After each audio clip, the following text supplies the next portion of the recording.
안녕하세요. 사주이야기 시간입니다. 사주이야기 시간에는 세상 살아가는 얘기를 사주적으로 얘기해보거나 사주 공부에 도움이 되는 얘기를 해보는 시간입니다. 자, 오늘은 어떤 얘기를 해볼지 보시도록 하겠습니다. 자, 오늘은 좋은 계절에 태어난 사주팔자를 얘기해 보겠습니다.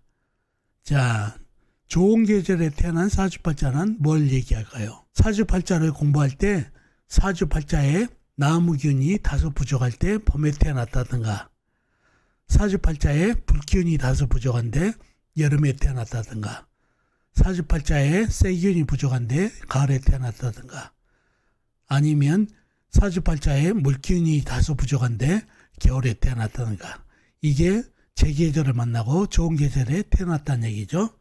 오늘은 물기운이 다소 부족한데 물기운의 계절인 겨울에 태어난 사주팔자를 얘기해 보겠습니다. 모든 만물은 물기운이 없으면 존재할 수 없습니다. 절대적인 이치죠. 음양오행 그리고 천간지지에 담겨있는 사주팔자에도 절대적으로 물기운이 존재해야 됩니다. 모든 녀석이 물기운이 필요하니까요. 특히나 물기운이 다소 부족한 사주팔자는 어떤 계절에 태어나야 될까요? 바로 물기운을 보강할 수 있는 수왕절이라는 계절에 태어난 것이 참으로 좋겠죠. 사주팔자로 예를 들어보겠습니다. 자, 이 사주팔자인데요. 병인년, 경자월, 무자일, 김희시에 태어나신 분 사주입니다. 자, 이 사주가 어떻게 형성되었는지 사주 형국을 한번 파악해 보겠습니다.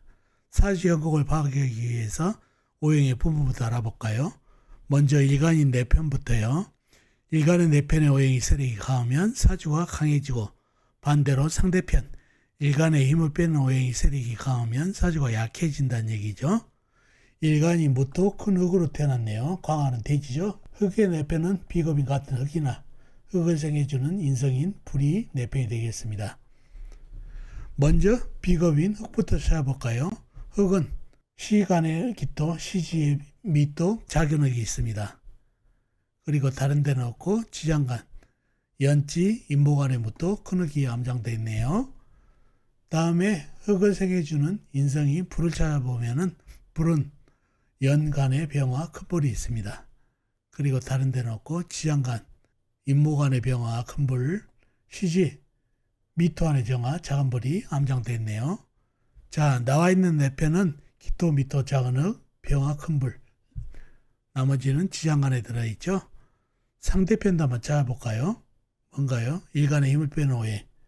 식상, 일간이 생암에 승입받고, 재성, 일간이 극함에 승입받고, 관성, 일간이 날에 극하니까 일간이 힘이 약해지는 이 세 가지가 상대편 오행이 되겠습니다. 식상은 뭔가요? 흙이 생해준 오행, 쇠. 재성은 흙이 극한 오행, 물. 관성은 흙의 극한 오행, 나무가 되겠습니다.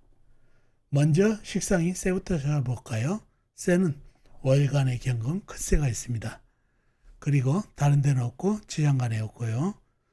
다음에 재성인 물을 찾아보면은 물은 월지의 자수, 일지의 자수, 작은 물이 있습니다. 그리고 다른 데는 없고 지장간에 없고요. 다음에 관성인 나무를 찾아보면은 나무는 연지에 인목 큰 나무가 있습니다. 그리고 다른 데는 없고 지장간, 시지, 미토 안에 을목 작은 나무가 암장되어 있네요. 나와 있는 상대편은 경금 큰쇠, 자수 작은 물, 인목 큰 나무까지. 사주 강약 잡기가 좀 애매한 거요. 좀 더 깊이 들어가 보자고요. 좀 더 깊이 들어가 보면은 사주에 나무 있죠. 나를 극하는 관성, 나에게 부담이 되는 나무가 나를 극하고 있나요? 아니죠.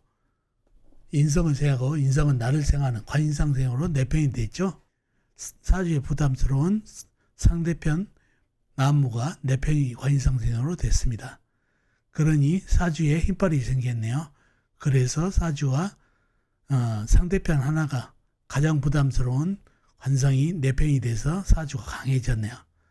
신강한 사주가 됐고, 이 사주를 보면은 사주가 어떤가요? 좀 저열한 편인데 자수가 있어서 저혈함을 좀 덜해주고 있죠. 만약에 자수를 손으로 가르면 사주가 목생활을 받은 불기운이 있어 상당히 저혈한 사주팔자가 됐죠. 물이 한 방울도 없으면 상당히 척박한 사주팔자가 될 뻔했습니다. 훌륭한 자수들이죠. 그런데 이 자수가 다소 부족한 느낌이 듭니다. 왜 그렇죠? 자, 자수가 하는 일을 보면은 잇목에다가도 물을 줘야 되고 나무도 물을 먹어야 되죠. 저혈하니까. 또 목생활을 받은 불기운에 쇠가 녹기 일보 직전이죠. 쇠에다도 물을 줘야 되는 게 자수가 할 일입니다. 그리고 무토도 불기운 화생토를 받아서 상당히 저혈해진 흙이라 흙에다도 물을 줘야 안에 있는 박테리아가 살 수 있습니다. 나무에 물 줘야 되고 쇠에 물 줘야 되고 흙에다도 물 줘야 되고 불도 견뎌야 되니 자수가 있어서 상당히 귀중한 자수가 됐습니다. 그러나 자수 두 개로는 이 모든 것에 물을 주기에는 힘이 들죠. 다소 부족한 느낌이 듭니다. 그러나 계절이 4월달입니다. 물의 계절, 수확절인 겨울에 태어났다는 얘기죠. 다소 부족한 물기운을 보충해주는 계절에 태어났습니다. 이렇게 제 계절에 태어나서 다소 부족한 물기운을 보충해주는 계절에 태어나서 아주 훌륭한 계절에 태어났다는 얘기죠. 이렇게 사주팔자를 풀 때 다소 부족한 기운이 제 계절을 만나서 보충이 될 때가 있습니다. 참고로 용신은 조용신으로는 월지에 있는 자수가 되겠습니다. 금생수를 받으니까요.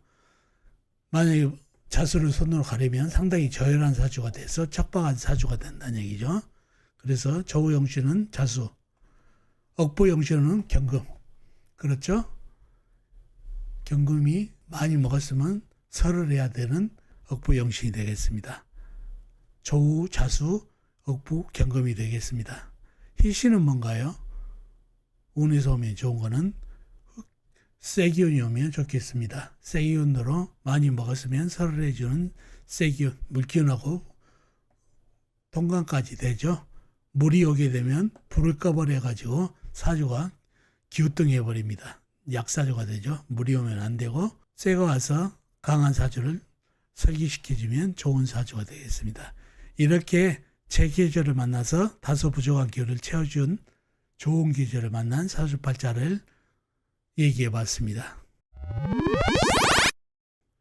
자, 오늘은 좋은 계절을 만나 다소 부족한 오행의 기운을 보충해주는 사주를 얘기해 봤습니다.